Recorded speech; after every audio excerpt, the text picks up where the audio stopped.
So if you're waking up with us and you finally have your electricity back on, and you finally have your heat back on, we wanted to welcome back the mayor of Austin, Steve Adler, to give us an update on what we're discussing now. Mayor, is that citywide boil water notice.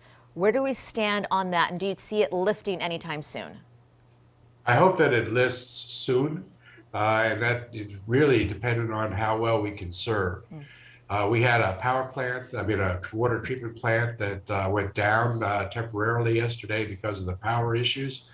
That impacted, along with just incredible demand on water the last 36 hours, either because people are filling their bathtubs with water, which they should not do, or because of leaks. But in any event, we lost the pressure that we need in the system, and we lost the reserves that we had. We need people to conserve. Don't use a drop of water that you don't need to use, so that we can build back the reserves, build back the pressure, so we can take off that water boil. At this point, we see no contaminants in our water, so it's a precautionary move. When the pressure goes down, we need people to conserve both water and power. Is that water treatment plant back online now? I heard you say it was down for a short while. And then what is the fix that's needed at this point? Is it just conservation? The plant is back online, and yes, we need people to conserve at this point, so we could just build up the reserves and the pressure, and then the water boil will come off. But we need people to conserve. Hopefully, we're going to get more and more power as things warm up. We're going to be above freezing for part of the day today, and I think that will help. But the power issue is pretty much a statewide issue. It's mostly generation that's happening around the state. We don't have a lot of visibility into that. We can't see that. We're not getting real clear word from either the governor or from ERCOT. It could be Saturday, I'm told, before a lot of that power comes back. Here locally, half the people that were out of power, power is back on now. And I know that they're working hard to try to increase those numbers. When we talk about locally half the number of people, let's talk about the other half who don't have the power on right now, Mayor. How are they expected to boil their water if they don't have the time or the energy or the efficiency to do so, the resources? Well, I tell you, it is just layering on one difficult thing on top of another difficult thing. People are angry and frustrated. I am too. Somebody that doesn't have the power to boil the water doesn't have the power to boil the water, so they have to have access to the bottled water. We're going to be starting to set up distribution for that the same way that we did when we had the water boil here in our recent past after the rains. Get it from friends, get it from family. This is a horrible place for us to be, but we're just going to have to do what it takes to get through the next couple days. You mentioned a lot of folks are filling up their bathtubs as sort of an emergency reserve, but additionally, what role does bursting pipes play in all of this? We've been seeing that all over town.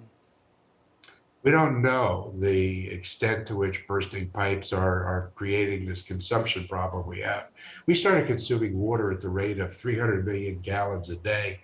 Ordinarily, the load would be 120 million. We're talking about 2.5 times normal consumption patterns. Maybe it was because people were filling the bathtubs and we're asking people, please don't do that. Could be the pipes that are bursting and leaks. We just don't know. So there's a lot of work for us to do. We have to stabilize people's lives. Hopefully we'll get the heat back. Hopefully the energy that we'll get back. And then we have to have everybody being really aware of the leaks. Everybody should identify right now where the cutoff valve is for their house, whether they're renting or whether they own. It's going to be right at the property line. But when we thaw, there are going to be people that find that they have leaks that they're not anticipating right now, and you don't want to be trying to find the cutoff valve at that point. Find it now. If you can't find it, call Austin Water Department. If you can't turn it off, call Austin Water Department so that we can get you some help. Yeah, that's a really good point. I want to touch on the other point that Austin Water was saying yesterday is, you know, at first they were saying go ahead and drip your faucets, and now they're saying don't drip your faucets. That's way too much water that is being wasted. If you don't do that, Mayor, and I'm not a water expert, if you don't do that, does that not contribute to even more of a problem of your pipes bursting? You know, we're in one of those places where there are no really great answers. There's just the best answer at any point in time. And what we're being told right now is that the temperatures have risen sufficiently that the risk associated with not dripping is not as great as the risk associated with actually dripping and impacting the consumption levels of water in the city.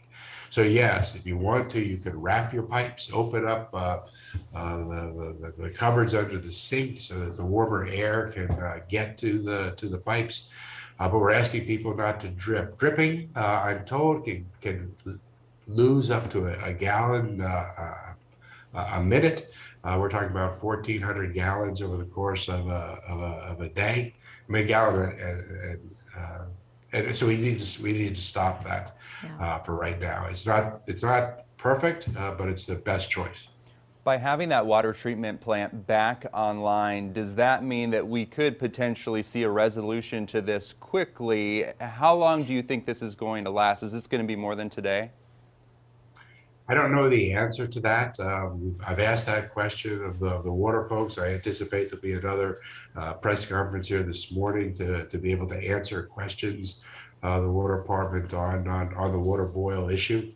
Obviously, we want to bring it back online just as quickly as we can, and part of that issue is going to be determining how much of the water demand right now are people using it. So when we ask people to conserve, where does that get us to? Or how much of it is leaky pipes that obviously people just can't control the same way. So we don't know yet, but we're working really hard, and those are answers we need quickly. Mayor, can you sort out some confusion for me when it comes to hospitals that are without heat or without water? I thought those were critical customers. Hospitals are real critical customers. And I know in watching the communications traffic last night that there are a lot of people working on hospitals right now. But we did have some hospitals that lost some water. We're not sure exactly why. We don't know exactly if that's a leak in a pipe that leads to the hospitals. We were trying to find alternate sources of water, tying into fire hydrants in the immediate proximity. Hospitals are a high priority, and that's what we're working on now. So what we could expect, Mayor, from the city as a response, water distribution sites that you may be setting up, is that correct? Yes, I think we're looking at the same kind of thing that we did the last time we had the water boil situation. Okay, we'll look forward to that to give our viewers the locations for that. And then I have to ask the insensitive question do you know if this situation has turned deadly for Austinites without power for so long and for some without water? We're not seeing fortunately, the kind of deaths that we're seeing in other places. We had a mother and a daughter that died in Houston because they were trying to warm, I think, in their cars in a closed garage. And again, we're urging everybody: don't use your stove for heat. If you're going to get in your car for warmth, get your car out of your garage, crack your window open a little bit to protect yourself. And we're trying to keep people as warm as we can, the people that are out on our streets and without homes, providing shelter and opportunity and warming stations. And we want people in the city to take advantage of those. All right, Austin Mayor Steve Adler, we so appreciate you being generous with your time and helping us get some answers for folks who we know are in a desperate situation this morning. Be safe. You too.